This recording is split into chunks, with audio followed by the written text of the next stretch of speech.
Hey everybody, Livingston here. Today we're jumping into another fun-filled episode of the Twilight Zone. It's the last episode we're going to be doing for Season 3. That is Season 3, Episode 36, Cavender Is Coming. Came out May 25th, 1962. Another episode I haven't seen before, but before we get started, let's jump into your comments for last week's episode and see what you had to say about it. Derek71647 says, and Veronica's sister Angela Cartwright was Penny in Lost in Space, the TV show from the 1960s. I actually did not know that. Thanks for pointing that out. Derek71647 also says, love your reaction to the Twilight Zone. Please keep going. Season 4 is great. Well, we're about to jump into that, and next week we're going to be doing our Season 3 podcast and going over the top 5 episodes of the season, so look out for that. Gonna be a fun one. Afton Air says, I love this episode. It was a pretty good episode. I definitely enjoyed it. Ray says, Season 4 is not as bad as people remember. There are some terrible episodes, but mostly it is just different and goes into a direction of strange stories rather than all twists. Well, I guess we're going to be finding out pretty soon here. I mean, in the next couple weeks, we're going to be diving into Episode 1, so looking forward to jumping into that when we get to it. Natalie Compton says, you should look at the robots in China. They are closer than you think. China is more into AI running things than most Americans are. Yeah, most Americans seen Terminator. The Matrix. So it's the uprise of the computer or the robot in general is just kind of like scary for some people. But I mean, who wouldn't be? I mean, AI, if it ever becomes self-aware to the point where it starts thinking for itself and wanting to get out and bust out, and all of a sudden there's some sort of war. Yeah, it does make people think and wonder at some point. But, China, they are really coming close to making things look very realistic. I have seen some of the expos here lately of what a person could look like or what an android could look like. And in 20, 30, 40 years, it might be seamless to the point where we won't even see what a robot looks like compared to a human and actually see the differences. It's getting that scary. Natalie Compton says, I really like this episode, Icing the Body Electric. It has an element of both the sweetness, girl finding out that she will be there for them, and the element of creepiness at the end. I really like those kind of episodes. Yeah, it definitely was a little on the creepy side at the end, saying, like, I will be going back to Icing the Body Electric, and they will take my body, and my conscious will be floating amongst other consciousness until she gets called again to be someone else's nanny. Alan Smith, 1989, says, I thought this is a very sympathetic episode, and to me it was more about repressed emotions rather than machine sentience. Could I just state that one of my top 3 personal liked episodes is in Season 5. It is Ring a Ding Girl. I state this as I must be in a tiny minority of Twilight Zone fans who rate this episode so highly, but I really do. It has a similar theme, but then does something that I did not see coming. Well, yeah, Season 5 is a little ways away. It's actually probably about maybe just under a year. I'm not sure. It depends on how many episodes are in Season 4. I'm guessing about the same amount. I've been going through 30 to 35 episodes per season, so we got a ways to go before we get to Season 5, but looking forward to getting there when I actually do. Greg number 5 says, this episode is kind of like the movie Megan, joking. Yeah, I think Megan was more of a murderous robot and more of in line with Chucky, but that was AI. Chucky was a soul taking over a doll's body, but a lot of people make the similarities. Blue Black Purple says, the actress Dana Dalloway was in 2 episodes of The Twilight Zone. She played the young child version of the character Karen Rogers in the Twilight Zone episode. She also was in the episode One for the Angels as the child Maggie Polanski, 1959. Okay, I vaguely remember that episode, so yeah, it's interesting to see all these actors come back and play these the show again. Medium John Silver says, there remain just 2 Season 3 episodes for you to cover, Cavender Is Coming and The Gift. I actually did The Gift earlier on, so actually look for that. Those are 2 of the lesser episodes here in my top 5 episodes from Season 3 of The Twilight Zone. It's a good life psychological horror to the max. The Midnight Sun, I really enjoyed The Midnight Sun, evoking primal dread. Little Girl Lost, Fourth Dimensional Peril, which is kind of like the outline for Poltergeist in a way. 5 characters in search of an exit, abstract situation resolved delightfully. To Serve Man, oh, the pun. Yep, To Serve Man is a very classic episode. Honorable mention, Person or Persons Unknown. Suddenly Mr. Gurney doesn't exist. That was a good episode, too. Natalie actually says that I already did the episode for the gift. So, yeah, it was just out of order. Sorry about that.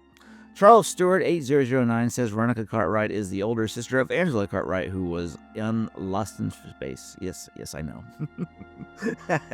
Ray says Jezebel in Bewitching Pool, the final episode, are two of the worst episodes. That dude is trolling you.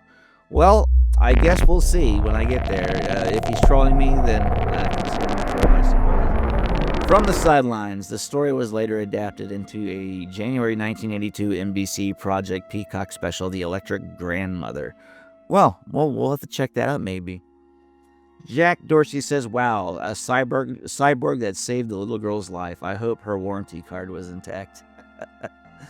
Lethal Leopard says, I don't care for icing the body electric, so I always avoid watching this particular episode. As for my top 5 episodes for season 3, it's tough for me to rank these as a top 5 perspective, so therefore, and in no particular order, Nothing in the Dark, absolutely without a shadow of a doubt, has to be up there. 5 Characters in Search of an Exit, Young Man's Fancy, To Serve Man, which is a classic, and It's a Good Life. Honorable mention, if I could mention a 6, would be Death's Head Revisited. All good choices. I mean, there's not really a bad choice in the Twilight Zone, but there are some lesser episodes out there, so definitely a good one that you have. Jonathan Stein says, don't particularly like this episode, don't know why, it just doesn't do it for me. Kindle Square says, this is a simple episode with a very touching ending to it. Reminds me of the movie Megan. It seems that Twilight Zone was ahead of its time, and it inspires many TV shows and movies. This episode was all right. I'm happy that she has accepted the robot, but I thought that he bought the robot. Looks like she's a robot Mary Poppins. Yeah, basically. It had a happy ending to it for the most part, even though it's like, I figured the robot would stick around. I mean, the father bought it for a reason, so, you know, stick around, be like Bicentennial Man, where you're consistently having to help with every generation of that particular family. Roy Kassinger 6903 says, there was an attempt to adapt the second Bradbury story. Here there'd be tigers, but it proved too expensive and unwieldy to film for Twilight Zone's budget and production schedule. That's too bad. Maybe they made it in some other television show, or maybe they made it into a movie at some point. I'm not exactly sure. Something I'd have to look up. Anyways, thanks for the comments. Very much appreciated. Now let's jump into the episode and see what we're getting into. The Twilight Zone.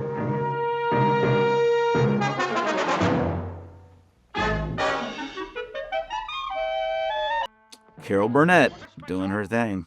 Come on, girls, step it up, girls, don't loiter. It's coming in an odd form from a very distant place, but it's nonetheless coming. Angels. Effects. You sent for me, Chief? It has come to our attention that you are the only angel of your class not to have won your wings. It has further come to our attention that you are a clod. A what? Nice-looking girl, Chief. Precisely. And she will be your project. A clod is a lump of earth or clay. If you are able to improve her lot, we will reopen your case. I still have a chance of getting my wings? Yeah. It will be taken under advisement. Damn, Winnie the Pooh again. There seems to be concern That about guy's always around, isn't he? Not to mention your mouth. Submitted for your approval. The case of one Miss Agnes Grepp. He walked through the mirror. In a moment, she will be up to her jaw in miracles. And though it's a fact that both of them should have stood in bed by moving into the cold, gray dawn of the Twilight Zone. Interesting. Cavender Is Coming. Come on, girls, step it up, girls. You're the new one? Yes, sir, Mr. Stout. Now, for the benefit of the new recruit, I will go over very quickly the prescribed hand signals indicating assignment, position, and order of the day. Okay. Now, the following are the positions. That means spot girl position in the middle of the lobby. That means 30-minute break. That means box office. Requests for drinks of water will be handled in the following manner. Or thusly. That means shoot. Shoot aisle 3, and this is shoot the balcony. Now, girl, ready for today's assignment? Batten. Burnett. All right, now, position. Can we go through that one more time? Mr. Stout! Start from the beginning.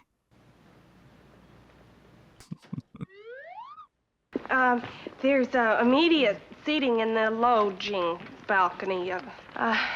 You can smoke in the candy. Oh, sit anywhere. Thank you.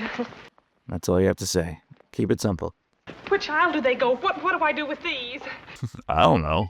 Mr. Stout! Just fire her.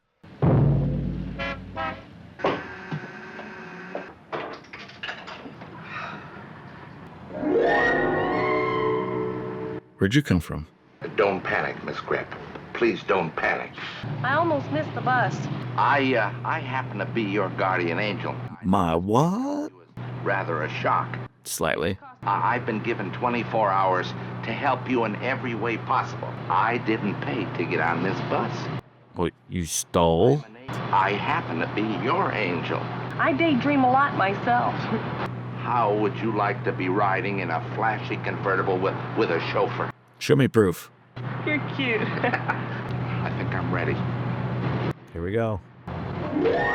Hey. So nobody saw that change? Well, back in the bus.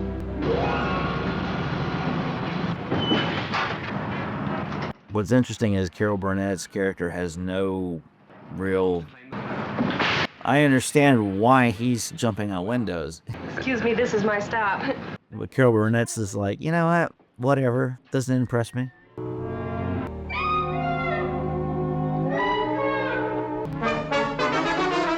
Her acting's a little wooden in this, in terms of the, how she should react to what just happened. Hey! Hi, Aggie. You got candy today. Here's one for you, and here's one for you. On this potato pancake stuff, how many eggs? 1 egg and half an onion. It doesn't sound right for pancakes. You didn't go lose another one. Yep, lost another one. Oh, Aggie, I busted my cookie. No. I have another cookie here for you, don't Thank you? you. You're welcome. Oh, busted cookie's still a good cookie.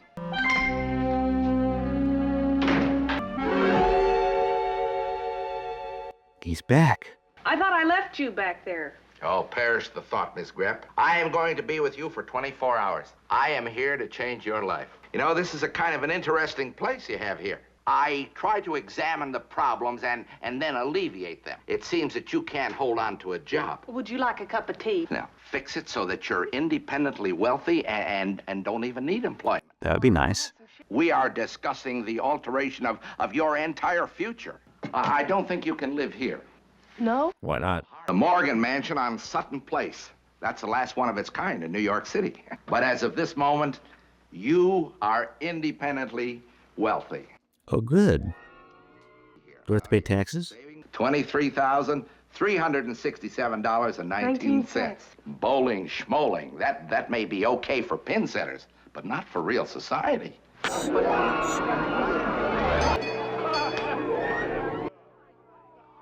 Forgot your pants, Burrow. Whoops.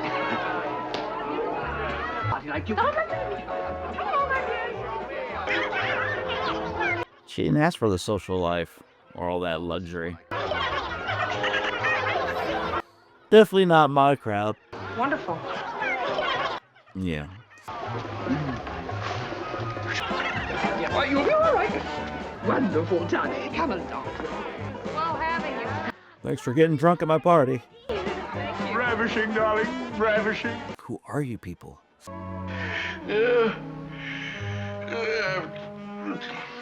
Oh, boy, what a blast. You really outdid yourself. Agnes! My landlady. She didn't even know me. She called me Miss. My neighbor across the hall. He came out to get the morning paper, and you know what he said? He said, "What's with you, sister? You slumming?" You can't have your cake and also eat it. Why not? I mean, somebody's got to pay the fiddler. The whole philosophy of living is a kind of a give and take thing. Well, what'd you expect? Something better. Friends, maybe. Yeah, friends are important. Family, too, Here, Morgan Mansion, Sutton Place. No Morgan Mansion. Mr. Cavender, I don't want to go back there. I want to stay right here. You can't stay here. Why not? I'd never get my wings. Didn't we have a wonderful time? Sure. Don't you want to be happy? I was happy. Unstable, unresolved, and unemployed? Disconnected, discombobulated, and behind in my rent. That and then in the babysitting and the bowling. Well, okay, Miss Grepp. Are you sure? I mean, you have all that power. You think, why wouldn't you just give her a little extra money in her bank account? Instead of her making her rich, just like make her comfortable at least. Nobody wants to be in debt and want to pay their bills. So, I mean... Hey, Joe, let me take it up to the Riannies. Oh, and Joe. Mwah! Hi, Irv. Top of the morning to you. And don't shoot till you see the whites of their eyes. Over the top, Carol. Oh, Aggie, on this potato pancake stuff, how many eggs? An even dozen. I'll be done in a minute.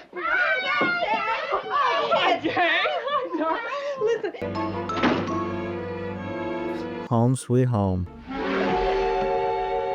Mr. Cavender, thanks a heap. You are the richest woman I know. I've had to travel a very long distance to find out that cash and contentment aren't necessarily synonymous. Goodbye, Miss Grepp. Don't take any wooden angels, you hear?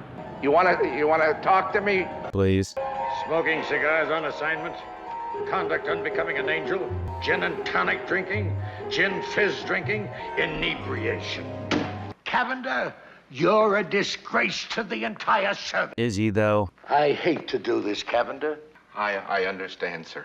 As a matter of fact, Something's happening. Well, she's... Happy. Just look at her, sir. Yes. She's deliriously and totally happy. Just look at her. You see what she's doing, sir?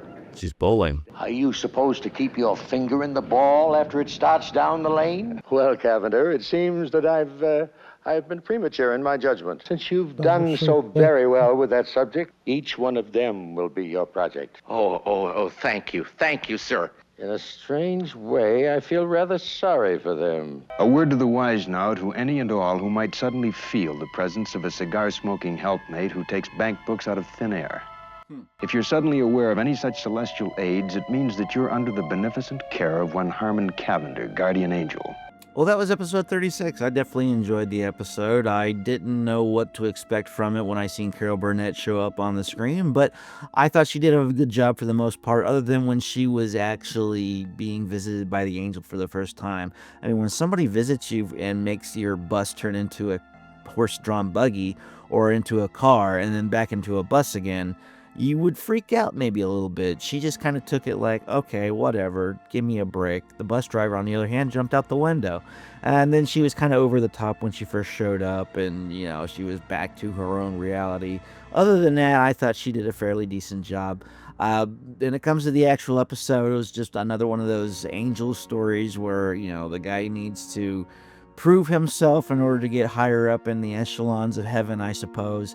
And then you have Carol Burnett's character who realizes she has everything she wanted. But the only downside to the story is she wasn't in a bad spot in the beginning. Like, there was, I can't remember the name of the episode, but there was an episode earlier on where the guy had everything he wanted that was given to him, and then he realizes that he was happiest when he didn't have much at all.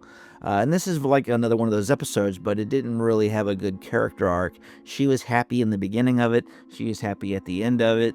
And the only thing that was like really lesson learned was for the angel. More like the Clarence character from It's a Wonderful Life, which seemed to be a theme for this season. Anyways, let me know comment below what you thought of this episode. I'd like to know, and I will read it in next week's episode. Which actually next week's episode is going to be a podcast, so it'll be the episode after next week's. We'll go into season 4 episode 1, and I will go over your comments in that one. But let's go into some trivia and see what it took to get this episode off the ground. Served as a pilot for a spin-off series about a well-intentioned but incompetent angel, but as in the case of Mr. Beavis, a series was not ordered. The original laugh track had been removed for syndication. Rod Serling wrote the episode specifically for Carol Burnett, and it incorporates her own experiences as a 15-year-old cinema usherette. The only episode of the series to feature a laugh track. In her youth, Carol Burnett was fired from a job as an usherette at Hollywood's Warner Brothers Theater, which is owned by an eccentric man who forbade the usherettes from speaking to him and communicated exclusively with hand signals. At her request, her star on the Hollywood Walk of Fame was placed directly in front of the theater's former address at Hollywood and Wilcox. That's funny. When the movie theater manager breaks in the new hostesses and then dispatches them to their assignments, one of the new recruits he calls is Burnett. Voted as being the most hated episode of the series. Well, I can kind of see that, I suppose. This is the first time in the series that Rod Serling says submitted for your approval.